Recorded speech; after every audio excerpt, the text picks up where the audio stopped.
Shalom a todas. Bueno, hoy vamos a ver Ezra a partir del capítulo 3 y para entender lo que vamos a ver en los próximos capítulos tenemos que acordarnos algo histórico. Sí, si bien Ezra estamos, y lo que acá nos está diciendo, estamos casi en el año menos 530, menos 500 tal vez ya, porque van a ver que pasaron algunos eventos. Acá tenemos que remontarnos como 220 años atrás, en el menos 722.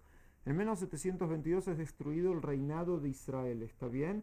Que es donde estaban las 10 tribus, por Asiria. Pero Asiria no deja el lugar destruido solamente, sino que exilia a las 10 tribus, y eso es el concepto que las tribus perdidas, las 10 tribus perdidas de ahí, que Asiria los manda al exilio y no vuelven más. Pero que hace también Asiria, trae gente de otros pueblos para que vivan ahí. La gente de esos pueblos vieron que les iba mal, que los atacaban todo tipo de animales salvajes y les dijeron que eso les pasaba porque ellos no conocían las reglas del Dios del lugar. Entonces como que ellos deciden de alguna manera tomar lo que era el cumplimiento de la Torá, no exactamente, pero muy muy parecido a lo que es el cumplimiento de la Torah, ¿está bien? Y esa gente van a estar ahí, y van a estar ahí, algunos de ellos viven ahí hasta hoy en día. O sea, ¿cuándo estamos hablando hasta hoy en día? Después, 2700 años después de que fueron traídos ahí, algunos de ellos todavía viven ahí y tienen la misma costumbre, y se llaman de la misma manera. ¿Cómo les dije que se llamaba el reinado del norte? De dos maneras, dos nombres les dije. Uno Israel y el otro Shombrón. ¿Tá? Porque Shombrón era la capital, digamos, de Israel. Y la gente esta que viven ahí se llaman los Shombronim, que hasta hoy en día podemos encontrarlos. ¿Está bien? Que tienen muy pocas diferencias con lo que la Torá dice directamente cumplir. Es más, es la misma Torá sacando que ellos no reciben la Torá oral y sacando que en la Torá de ellos hay algunos pequeños cambios, como que el lugar que Dios iba a elegir es el Ar Grizim, donde ellos viven hoy en día, que es la montaña de la bendición. Cuando los hijos de Israel entraron y estaban las dos montañas, la de la bendición y la maldición, ellos viven hasta hoy en día, la gran mayoría, en la montaña de la bendición. ¿Está bien? Algunos de ellos también viven en Jolón. Después vimos que en el menos 586 se fueron al exilio los Yehudim, que vivían en Yehudá, y ya explicamos eso. Y en el menos 500 vimos, si no me equivoco, menos 538, sube Koresh y da el edicto que se puede empezar, que los judíos pueden volver y que Dios le dijo construir una casa para él. Y así entramos a nuestro capítulo con ese tema, ¿está bien? Bueno. Empezamos, capítulo 3. Dice así. Y llegado que hubo el mes séptimo, establecidos ya los hijos de Israel en las ciudades, congregóse el pueblo como un solo hombre en Jerusalén. O sea, el pueblo se junta todo cuando en un día, en un mes muy especial. El mes séptimo. El mes séptimo es el mes de Tishre. O sea, es el mes de Rosh Hashanah, de Yom Kippur, de Sukkot. ¿Está bien? O sea, se congregan en ese mes.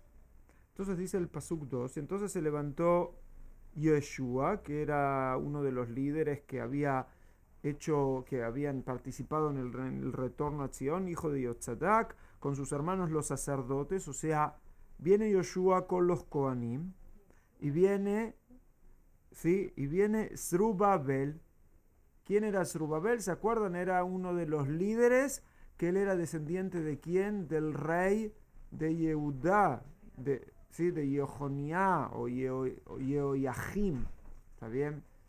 Que era descendiente de él, o sea, el líder que les había dicho que era el descendiente de los reyes de Yehudá. Viene Zerubabel, hijo de Shaltiel, y sus hermanos, y que hacen, reedificaron el altar del Dios de Israel. O sea, el Mizbeach, el lugar donde se hacían los sacrificios para Dios, que había sido destruido por los babilonios tal vez 70 años atrás, ellos ¿qué hacen? Lo reedifican. ¿Para qué? Para ofrecer sobre él holocaustos conforme a lo escrito en la ley de Moshe, varón de Dios, o hombre de Dios. ¿Está bien? O sea, ellos quieren cumplir las mitzvot de qué? De sacrificar, de servir a Dios. ¿En dónde? En Jerusalén. Eso es lo una. Entonces vemos que no fue solo un retorno a Sion, de volvamos a vivir a Sion, sino que es lo que vemos acá, que es un retorno a servir a Dios como está escrito en la Torah. ¿Está bien? Eso es algo importante. Pero es como se había dicho que se establece como una provincia de... Sí, no eran, acá no dice que establecieron un estado judío libre, ¿está bien? Eso va a pasar cientos de años después, recién con los Maccabim, con los Hashmonaim. Ese va a ser y que dura solo 100 años. En la época del segundo templo, a diferencia del primer templo, si en el primer templo tuvimos un país, ¿sí? Se puede decir, o un estado, que está bien, a veces pagaba impuestos a grandes imperios, pero era un estado soberano con su rey en forma clara durante todo el periodo del primer templo. ¿Está bien? Incluso ya había un estado soberano antes de que exista el primer templo. ¿Está bien? Con rey, con todo. O sea, el reinado fue de más de 400 años seguidos, en los cuales era un país libre en la época del primer templo y antes también. En la época del segundo templo, si bien el templo duró más o menos 400 años, pero el reinado libre o el país libre solo duró casi 100. ¿Está bien? En la época del segundo templo. O sea, acá vemos que vuelven acá para vivir y para servir a Dios. ¿Está bien? ¿Hasta ahí estamos? Pasuk 3. Y colocaron el altar sobre su antigua base porque estaban con temor a causa de la gente de los países vecinos. O sea, hacen algo medio rápido y no construyen ¿qué? No construyen el Bet HaMikdash. O sea, ellos ya entendían que esto que iban a hacer podía tener ¿qué? Oposición. Y ofrecieron sobre él holocaustos al Señor, holocaustos por la mañana y por la tarde. Después nos dice el Pasuk 4, celebraron también la fiesta de los tabernáculos, o sea, Sukkot. Sí, que en Sukkot es una fiesta que, si van de acuerdo a la Torá, en Sukkot se hacían 70 sacrificios incluso por todas las naciones vecinas. O sea, ellos festejan, empiezan a festejar las fiestas de acuerdo a qué, a lo que está escrito en la Torá. No solo que hacen eso. Y esto continúa, ¿está bien? En el Pasuk 5 nos dice que esto hacían también novilunio. ¿Alguien sabe lo que es novilunio? Rosh Hodesh, la nueva luna, ¿está bien? O sea, festejaban la fiesta, festejaban Rosh Hodesh. El Pasuk 5 nos dice también que hacían todas las fiestas solemnes del Señor. O sea, ¿qué es lo que vemos? Vemos que empezó a haber una vida continua. El Pasuk 6 nos habla de un día especial. A ver quién descubre qué día es. Fíjense ustedes. 6. Muy bien, Rosh Hashanah. El Pasuk 6 dice que desde el día primero del mes séptimo, que es Rosh Hashanah, comenzaron a ofrecer holocaustos al Señor, aunque el templo del Señor no estaba fundado todavía. O sea, dos cosas. Vemos acá que festejan Rosh Hashanah y está el día que digamos que hicieron las cosas especiales, incluso que no hay templo. ¿Por qué? Porque ellos ven que tal vez los sacrificios los podemos hacer, incluso que el templo no está. ¿Y qué es lo que vemos? Que empiezan a hacer los preparativos para construirlo. Así es lo que continúa en el versículo 7. O sea que empiezan a dar dinero para todo tipo de cosas que necesitabas y también que empiezan a comprar cosas de todo tipo de pueblos, como nos dicen los sidonitas, los soritas. Soritas, en hebreo la ciudad se llama Tzor. creo que hoy en día, hoy en día también hay una ciudad en el Líbano que se llama Tzor y hay otra ciudad que se llama Sidón, así las llamamos en hebreo. O sea, empiezan a comprarle cosas y también ¿qué pagan? Pagan a ellos, a la gente de esa zona para que traigan las maderas del cedro. ¿De dónde? Desde el Lebanón. ¿Qué es Lebanón? Líbano. ¿Está bien? Es famoso los cedros del Líbano. Y el primer Betamigdash, ¿con qué madera se construyó? Con la madera del cedro del Líbano que encargaba ¿quién? Que encargaba el rey Shlomo, ¿está bien? De los reyes de la zona. O sea, como que el pueblo vuelve a lo que ya conocen. Si ustedes van, está bien, si van a ir al libro de Melahim, donde nos habla de la construcción del primer Betamigdash, van a ver ya como Shlomo hace comercio y también compra la madera de donde está la madera, en la zona que es del Líbano, para la construcción del Betamigdash. Ellos quieren construir el segundo Betamigdash, van a donde se fue a buscar los materiales para el primer Betamigdash. Y acá nos dice que todo esto fue hecho de acuerdo al permiso que tenían de quién, de Koresh, o sea, Ciro, el rey de Paras. ¿Se acuerdan que les había dicho que acá en el Museo Migdal David, está la copia del edicto del permiso que dio Koresh a los judíos para poder volver acá, a esta tierra? Hasta acá parecería todo bien, ¿no es cierto? No hay demasiados problemas, sacando que vimos que tenían un poquito de miedo. Está bien, a los pueblos vecinos. Ahora vamos a ver a quién era ese miedo. En el Pasuk 8 se nos cuenta, sí, que en el año segundo de haber ellos venido a la casa del Señor en Jerusalén, en el mes segundo comenzaron a edificar Zerubabel, ¿se acuerdan? El líder, y Yeshua, sí, que era el Cohen. ¿Está bien? Entonces participan de esto los sacerdotes, los Kohanim, los Leviim, ¿y quiénes? Y todos los que habían vuelto del cautiverio a Jerusalén. O sea, ¿qué era el cautiverio? Los que fueron llevados como presos de guerra, cautivos de guerra, prisioneros de guerra, cuando en la época o en el periodo que se destruye el primer Betamigdash, ellos retornan y vuelven a construir. ¿Está bien?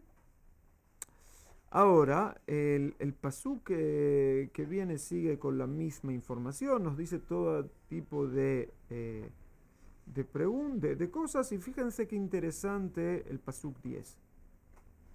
Y cuando los edificadores echaron los cimientos del templo del Señor, o sea, hicieron todas las preparaciones, ¿no es cierto?, para empezar a construir ya el templo, y no solo de hacer solo los sacrificios, pusieron los sacerdotes revestidos de sus vestimentas, o sea, vieron la ropa del Cohen, las ropas especiales, que se vestían de blanco, y ellos agarran también la hatzrotrot, las trompetas que tocaban ellos, y los Levíim, sí, también con los instrumentos de música. Ellos estaban listos ¿para qué? Para alabar a Hashem. ¿Por qué? Porque pusieron los cimientos de la casa del Señor. Hoy en día, cuando se construye un edificio importante, ¿qué se hace? Antes de que se inaugure un edificio, ¿qué se hace? Hay una ceremonia y se llama la piedra fundamental o la piedra angular, algunos la llaman. O sea, hoy en día cuando se quiere construir un edificio importante, se llama todo tipo de personas, todo tipo de representantes que vengan a participar de la ceremonia de la piedra fundamental. Y a veces se hace como una mini fiesta de que se empieza a construir. Y eso es lo que estamos teniendo acá. ¿Entienden? Estamos teniendo como la mini fiesta de la reinauguración de ¿qué? De la construcción del Bet Hamikdash. Eso es lo que estamos teniendo acá. Traen a los Kohanim con todo su esplendor. Imagínense uno que los Kohanim, si no sirven en la casa de Dios, no tienen por qué vestirse así especialmente. O sea, vestidos con las ropas especiales. Traen tal vez las trompetas de ellos, traen tal vez los shofarot. ¿Está bien? Tocan todo eso y los Leviim, que eran los que cantaban también, empiezan también a cantar en la gran fiesta de tal vez el comienzo de la reconstrucción del Bet HaMikdash. Hoy en día, ¿sí?, que estamos en el Estado de Israel, cuando el Estado incluso todavía no había sido inaugurado, pero cuando ya las Naciones Unidas declaró que declaró que se podía hacer un Estado judío y un Estado árabe, que se había reconocido el derecho de que haya un Estado judío, ¿qué es lo que pasó inmediatamente en las calles de Israel? La gente salió a bailar. Están los famosos videos que se pueden ver hasta hoy en día, cómo va la votación de la ONU y cuando termina la votación, que la votación fue favorable a que haya un Estado judío y otro árabe, que los árabes rechazan totalmente esa votación, no querían que haya un Estado judío y otro árabe, pero acá decidieron que se iban a conformar incluso que les den solo una parte de la tierra en ese momento. Entonces todos salen a bailar. ¿Entienden? Porque ellos que vieron que la reconstrucción es eminente. Entonces fue la gran fiesta de que empezó la reconstrucción, y lo mismo cuando fue la declaración de la independencia el 14 de mayo, Hei Be'iyar en Tel Aviv. Ellos sabían que si declaraban la independencia el otro día iban a tener ¿qué? La guerra, porque ya era sabido la amenaza de todos los países árabes y los pueblos de alrededor, que si Israel declaraba su independencia, eso declaraba que se declaró la guerra. ¿Está bien? Entonces, incluso con todo eso, cuando es el comienzo de la reconstrucción, incluso que uno espera dificultades. Cuando uno va a reconstruir un gran edificio, nunca es fácil. Siempre hay muchas dificultades. Pero entonces con todo eso uno hace a veces una gran fiesta. ¿Está bien? Ahora, fíjense el Pasuk 12 lo que sucede.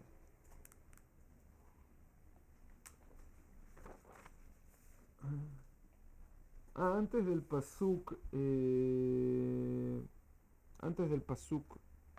12, en el Pasuk 11 hay algo que pasó a ser una tefilá importante, que dice así, el Pasuk 11.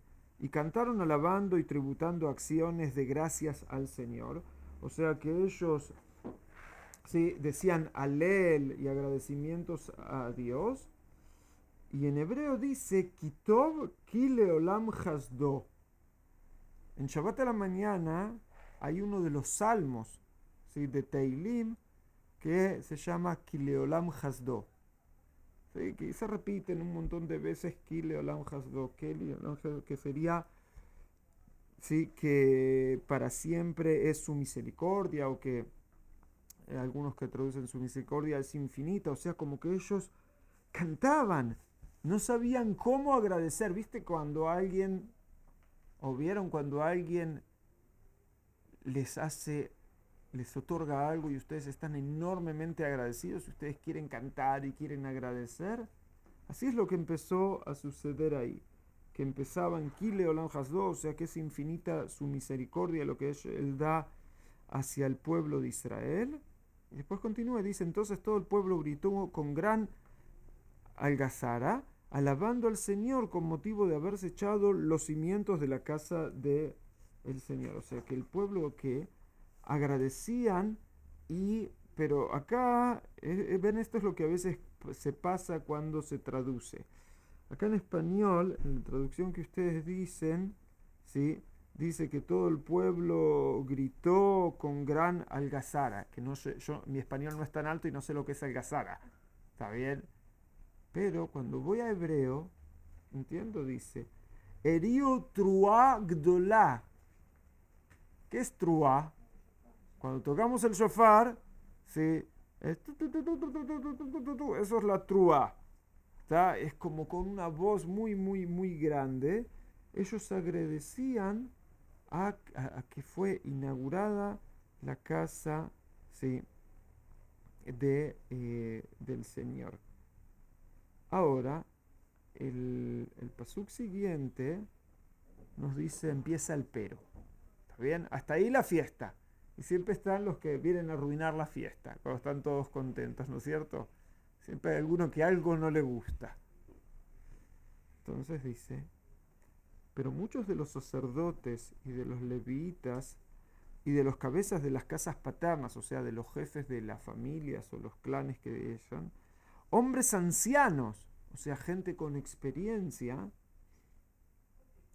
que habían visto la casa primera, o sea, habían visto que el primer Bet Amikdash, o sea, gente que habían visto el primer Bet Amikdash, al echarse los cimientos de esta casa ante sus ojos, lloraron en alta voz, y otros muchos alzaban la voz con gritos de alegría. O sea, había algunos que estaban recontra felices, pero había algunos que estaban, ¿qué? Llorando. Y acá hay como una comparación. Estos lloran con una voz muy alta y estos como que festejan con una voz muy, muy alta. ¿Está bien? Y era como algo que era contradictorio. ¿Está bien? Ellos estaban muy contentos, pero estos estaban muy tristes. ¿Cómo pueden explicar a los que estaban muy tristes?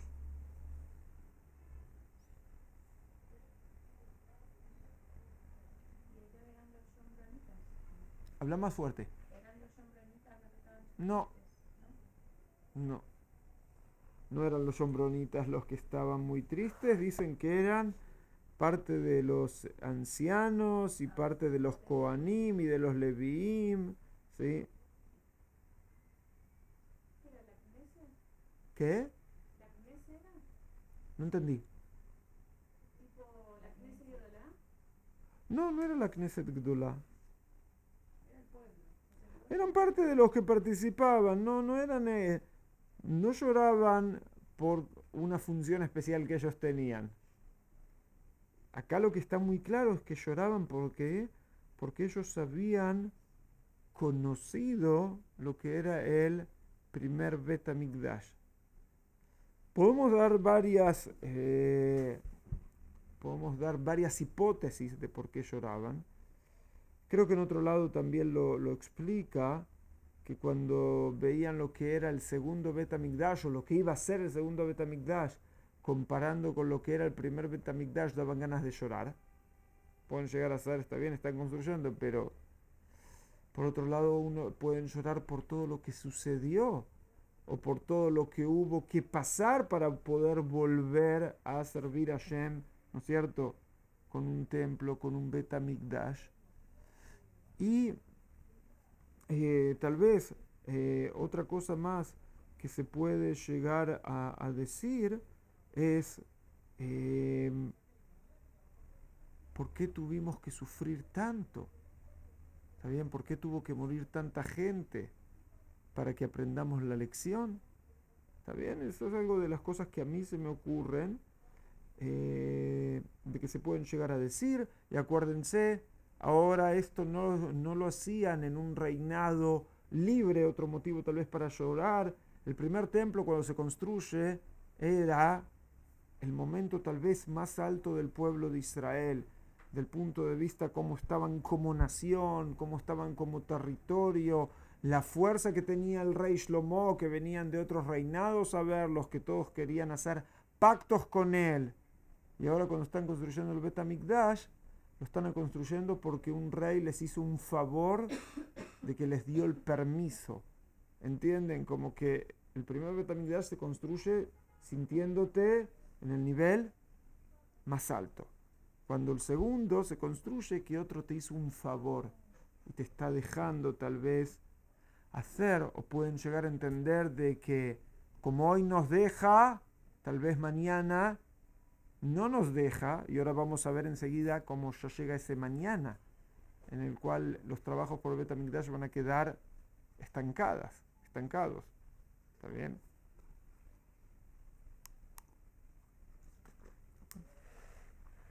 Eh, vamos al capítulo 4.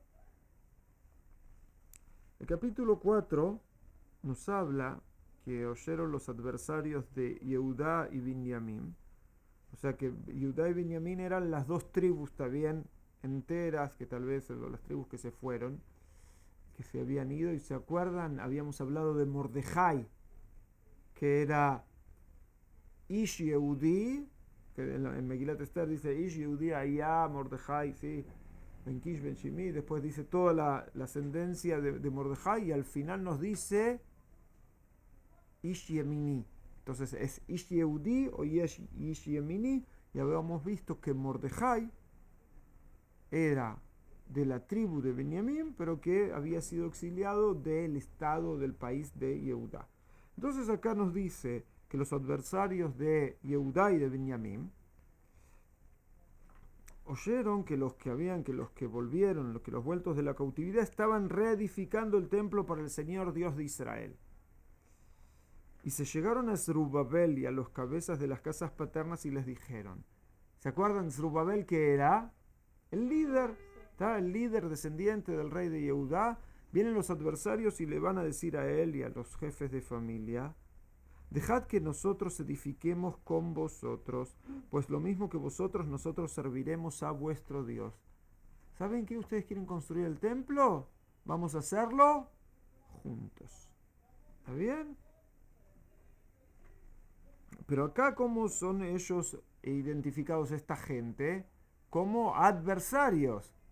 Pero entonces son de repente, ¿son adversarios o quieren estar con ellos para construir el templo? Y a él ofreceremos sacrificios desde los días de Esarhadón, rey de Ashur, que nos hizo subir acá. ¿Se acuerdan? Las 10 tribus que reinado los saca los asirios.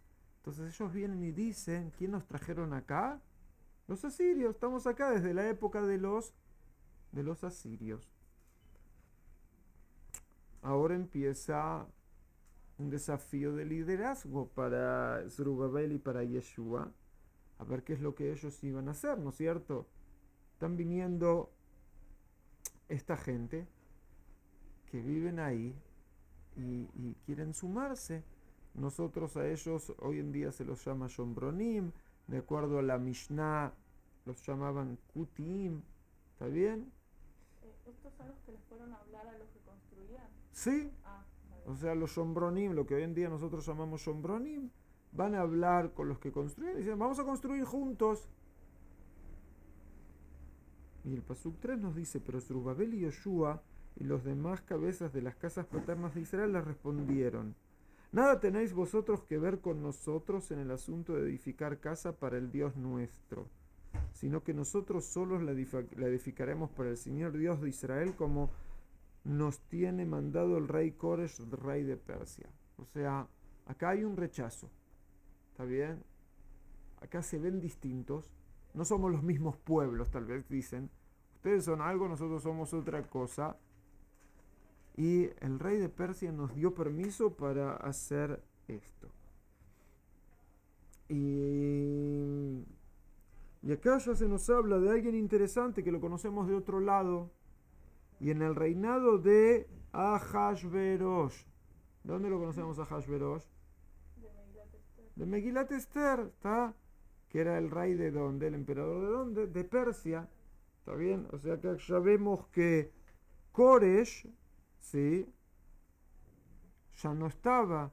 Y no solamente nos dicen eso. Y un segundo, me salté algunos psukim, me parece. Me salté bastante. Slijá. Estamos en el Pasuk 4, ¿está bien? Entonces dice así, por lo cual la gente del país debilitaba las manos del pueblo de Yehudá y los aterraba. O sea, ¿qué hacían? Tal vez los atacaban. O sea, no solo que no los dejaban, sino que los atacaban para que dejasen de edificar.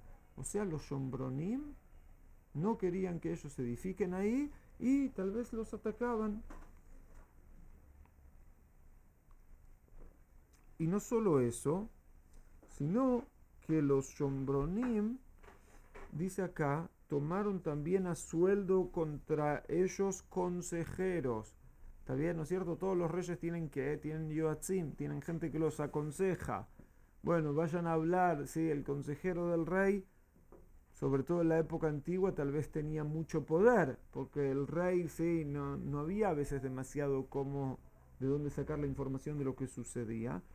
Entonces ellos como contratan a los consejeros para frustrar su designio, y esto pasó todos los días de Koresh, rey de Persia, y hasta el reinado de Dariabesh, el rey de Persia. ¿Sí? O sea que esto no se termina en la época del rey Koresh, del rey que les da el permiso, sino que pasa a través de los distintos reyes que hay ahí en Persia. Y acá también se nos cuenta, y en el reinado de Ahashverosh, al principio de su reinado, escribieron una acusación contra los habitantes de Yehudá y Jerusalén, ¿está bien? O sea que hubo también, sigue esto, las acusaciones en la época de Ahashverosh, que de Ahashverosh nosotros lo conocemos también de Megilat Esther y todo lo que pasó ahí. O sea que las acusaciones van a lo largo de muchos años y a lo largo de los reinados de distintos reyes.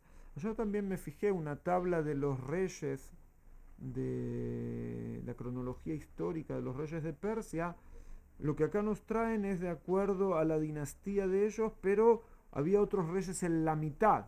Está bien, no solo estos reyes, hubo otros reyes más, simplemente acá no figuran, tal vez no eran relevantes para la historia que nos cuentan acá. Y después, en el Pasuk 7, sigue a otro rey, dice, y en los días de Artaxashta escribieron Bishlam, Mitrad, Tabel y los demás a sus colegas Artaxasht, rey de Persia, y la escritura de la carta fue escrita en letra aramea, interpretada en arameo. Está bien, y continúa Rum, canciller, y Shimshai, el secretario, escribieron una carta contra Jerusalén al rey Artaxashta, como sigue. Está bien. O sea que la disputa diplomática sigue por decenas y decenas de años, de los Yehudim que vuelven del exilio, que quieren construir su templo, y tal vez todos estos pueblos que eran los habitantes del Shombrón, que fueron traídos con los asirios, quieren evitar a toda costa que ellos puedan continuar. Y después acá algo, no les voy a leer todos los pueblos que traen acá y todos los que traen, algo interesante en el Pasuk 10, ¿sí? Y acá nos dice que Asnapar, que era uno de los reyes de Asiria, los transportó y asentó la ciudad de Shombrón. Entonces el que vive en Shombrón, ¿cómo se llama? Shombronita, ¿está bien? O Shombroní en hebreo. ¿Está bien? Y a los otros de aquel del río Éufrates, y entonces acá ¿qué trae? Trae también acá una carta que le escribieron al rey. Continúa como que qué es lo que ellos les piden, y acá es la acusación. ¿Está bien? Pasuk 12. Fíjense lo que dice la acusación. Podemos empezar acá, y dice: sea notorio al rey que los yehuditas, o sea los yehudim, los judíos, que han subido de ti a nosotros, o sea, vinieron desde donde ustedes estaban, vinieron desde Persia, vinieron desde Babilonia, vinieron a nosotros. Ahí que están queriendo decir, nosotros estábamos acá. ¿Quiénes somos los originales? Somos nosotros, ellos no estaban. Han venido a Jerusalén y están edificando la ciudad rebelde y mala, y van acabando los muros y restaurando los cimientos. O sea, esta gente que vinieron desde lejos, nos vinieron a tal vez a conquistar acá, que nosotros estábamos de antes de ellos, porque nosotros estamos acá hace cientos de años ya. Y era verdad, ellos estaban ahí hace 200 y algo de años, pero simplemente ellos fueron llevados al cautiverio no por la fuerza, y esto parece como que la historia se repite. ¿no es cierto? Vienen los palestinos, y los palestinos dicen, nosotros estábamos acá, y vinieron estos judíos que vinieron desde otro lado y quieren reconstruir el lugar en el cual nosotros ya estábamos. ¿Y cuál es la historia y qué es lo que dicen los judíos? Pero nosotros estábamos acá desde antes, simplemente que fuimos expulsados a la fuerza. ¿Entienden? Como que es una historia diplomática que más o menos se repite, simplemente que ahora la historia no es con los Shombronim, sino que es con otra gente. Seguimos del otro lado, a ver cómo esto continúa. Continúa en el Pasuk 13 y le dicen, ahora pues sea notorio al rey que si fuera reedificada esta ciudad y los muros acabados, ellos no pagarán más tributo, ni impuesto, ni peaje, y al fin esto redundará en perjuicio de los reyes. ¿Qué es lo que pasaba en la época antigua cuando una ciudad estaba muy, muy fortificada? A veces se rebelaba contra quién? Contra el imperio gobernante. O sea, ellos decían, nosotros nos resguardamos en la ciudad, en las murallas muy fuertes, las cuales ustedes no pueden no podrán entrar, no podrán hacer nada. Entonces ellos están diciendo como el rey de Persia, ustedes son normales, ustedes están dejando a los judíos que se reconstruyan una ciudad súper fuerte, súper fortificada, y ustedes no conocen, en otras palabras, la historia. Fíjense lo que les dice, ¿sí? En el Pasuk 15, le dicen, a fin que se indague en el libro de los anales de tus padres, o sea, vayan a los libros de historia ustedes, y hallarás en el libro de los anales, y conocerás que esta ciudad es una ciudad rebelde y perjudicial a los reyes y a las provincias, y que han fraguado rebeliones en medio de ella de tiempos muy antiguos, por eso fue destruida esta ciudad. O sea, los consejeros estos pueblos que estaban en contra de los Yehudim, dicen, ¿ustedes no conocen la historia de los judíos acaso? Pero ellos querían vivir ahí. No, ellos... Vivir en donde ellos estaban. Acá la historia aparece contada de una manera como que no era que querían, como que la pelea empezó por construir el Bet HaMikdash, el segundo Bet HaMikdash. Acá esto es lo que acá aparece, ¿está bien? Esto es lo que acá aparece, ¿no es cierto? Como que del momento que no los dejaron ser parte, ahí como que se pusieron muy fuerte, dijeron, bueno, si nosotros no estamos, si no somos parte de la sociedad, ni para ellos ni para nosotros. Claro. Eso parecería ser lo que acá sucede, ¿está bien? Aunque si queremos ir hoy en día a los libros de la Torá, ¿sí?, que tienen hoy en día los Shombronim, es muy difícil entender esta posición. O que cambiaron sus libros de la Torá por enojo a esto, hace miles de años. Porque, ¿qué dicen los libros de la Torá de los Shombronim? En vez de decir el lugar que Dios elegirá, o sea, que se va a construir su casa, dice que va a ser en el monte, ¿sí?, en el monte de la bendición, en el Ar Grizim, en el Ar Abrahá. Pero ¿por qué cambiaron? Puede ser dos cosas por qué cambiaron. Puede ser que ellos se enojaron tanto con los judíos de que no los dejaban tener parte de la santidad o del templo en Jerusalén, que dijeron, bueno, nosotros vamos a cambiar el lugar de la santidad. Si ellos entienden, si igual Jerusalén no figura en la Torá. Sí. En la Torá solo dice que el lugar que Dios elegirá. Bueno, entonces ellos llegan a la conclusión que el lugar que Dios elegirá no es Jerusalén, estos pueblos, y en su Torá figura como el nombre de este lugar. ¿Entendés? Pero si los libros de la Torá de ellos ya desde un principio dirían esto, es muy difícil entender, de acuerdo a esto, por qué se empecinan tanto o se enojaron tanto que no los dejaron construir el templo en Jerusalén. Claro. ¿Entendés? Sí. Esa es la conclusión que a mí me parece que uno puede llegar llegar a tener de esta gran pelea.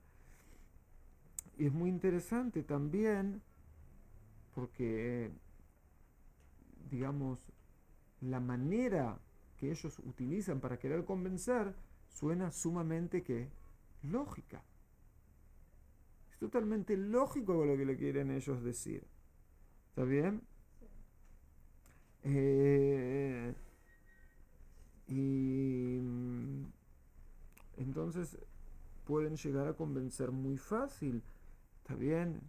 Si yo tengo la conclusión de que alguien generalmente tiene un comportamiento que no es adecuado y en la antigüedad tenía todo tipo de facilidades para hacer o para volver a ese comportamiento inadecuado, entonces ellos les lo están queriendo convencer. Entonces ustedes les van a dar todos los elementos para que este pueblo, que ya fue probado que tienen un comportamiento inadecuado, vuelvan a eso. ¿Entienden? Es como cuando se pelean, ¿no es cierto? Tenemos dos hijos en la familia. Y hay uno que cuando le daban algo, un juguete en especial o le daban algo en especial, hacía todo tipo de desastres. Es como la persona que no sabe administrar su plata y tiene muchas deudas, ¿está bien? Claro. Entonces, si le vas a dar de nuevo dinero, las deudas no van a terminar. ¿Por qué? Porque no sabe administrar la plata. Entonces nuevamente va a entrar en otras deudas. Entonces acá le está diciendo, ustedes están hablando con los rebeldes.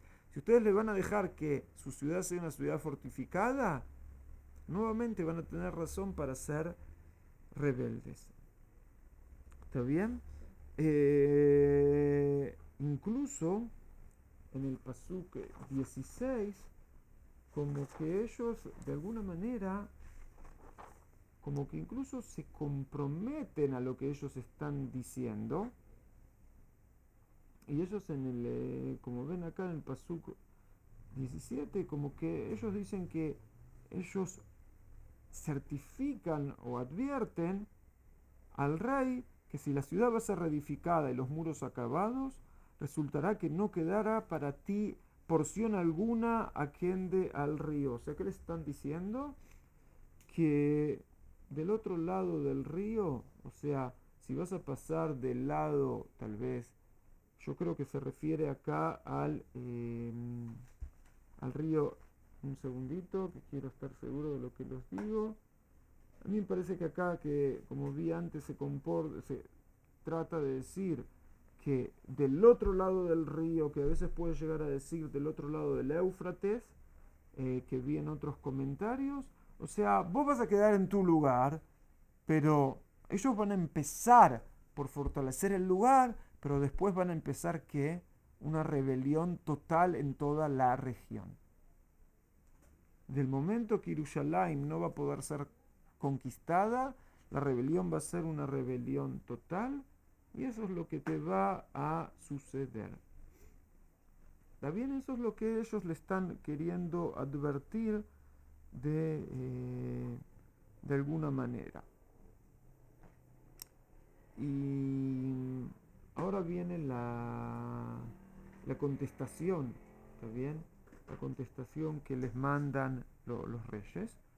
Entonces dice así, entonces el rey envió esta respuesta a Rum, que era el canciller, y a Shimshai, el secretario, o sea, los que le escribieron, y a los demás colegas que habitan en Shombrón y en otros lugares de allende del río, paz y ahora. O sea, les decíamos que tengan paz y que sea ahora esa paz.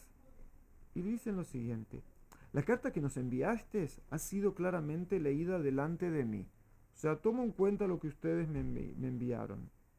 Y por mí fue dada orden e indagaron y han hallado que esta ciudad de tiempos antiguos se ha alzado contra reyes y que se tramaba rebelión y sedición en ella. O sea, ustedes tienen razón, históricamente es correcto lo que me dijeron.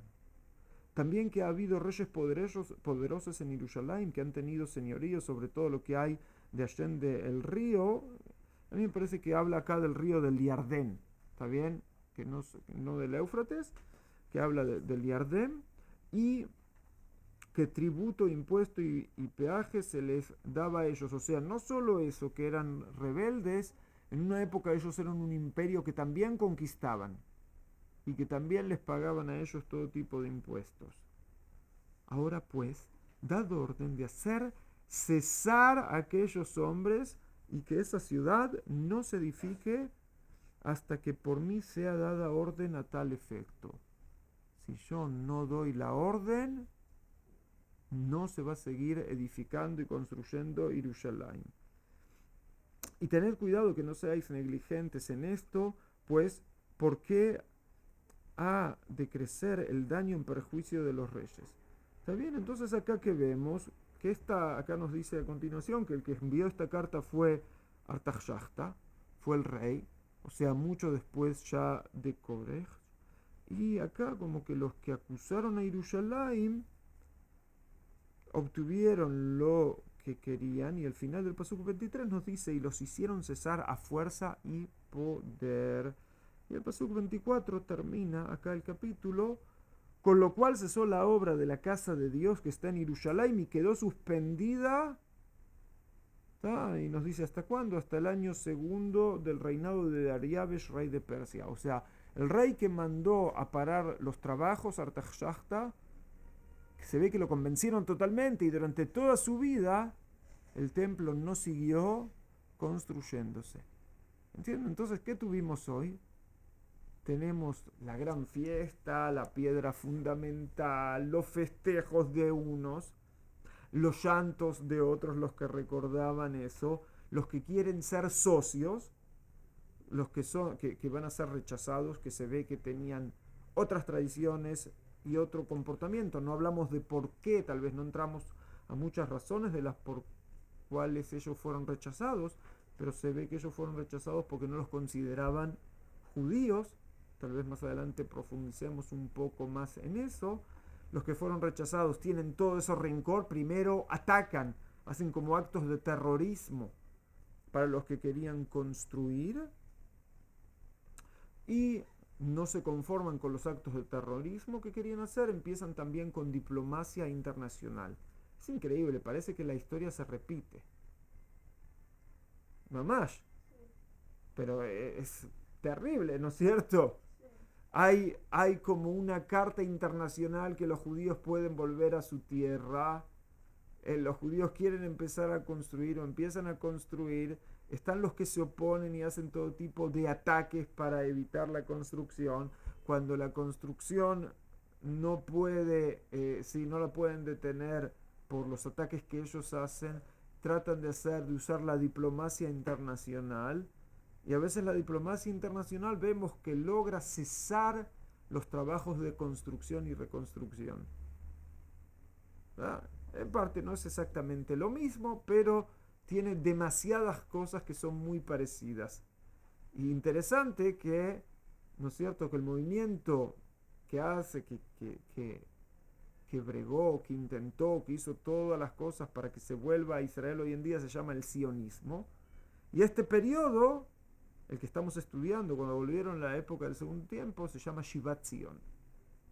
Cuando se empezó a dar el nombre de sionismo, por supuesto que muchas de estas cosas que estoy diciendo que pasan hoy en día no habían sucedido.